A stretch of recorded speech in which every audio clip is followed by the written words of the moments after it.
नगरपालिकेत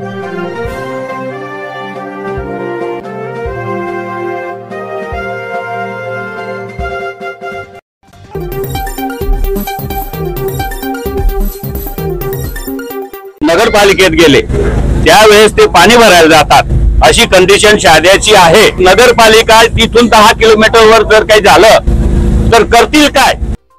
शहाद्यात भीषण आग, लाखोंचे नुकसान, प्रशासनाच्या भूमिकेवर प्रश्नचिन्ह।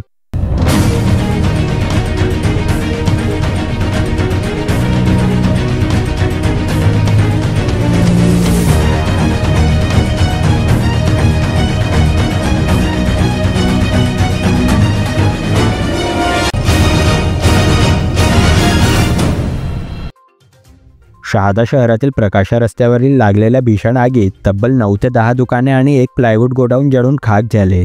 या घटनेत लाखोंचे नुकसान झाले असून व्यापारी वर्गात संतापाचे वातावरण आहे। दुकानदारांनी तातडीने नगरपालिकेला सूचना दिली होती, मात्र अग्निशामक दल तासभर उशिरा पोहोचल्याने आगीने रौद्र रूप धारण केले। व्यापाऱ्यांनी प्रशासनाच्या दिल्लगीवर नाराजी व्यक्त करत त्वरित मदतीची मागणी केली आहे। या संदर्भात विचारणा केली असता मुख्याधिकारी यांनी माध्यमांशी बोलण्यास टाळाटाळ केली।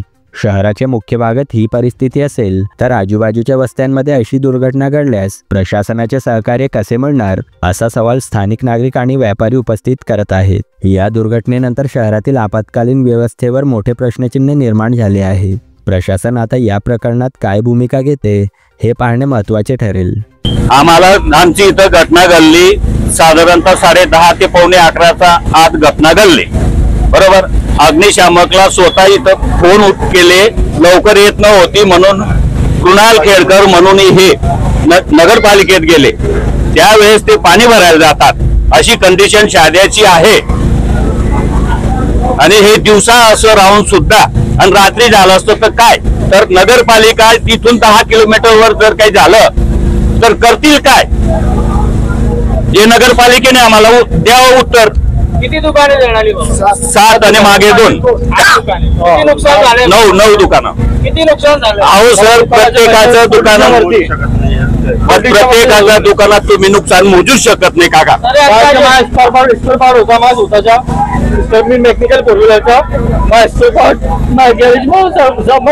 रडू येते बोलताना, काय बोलणार आम्ही?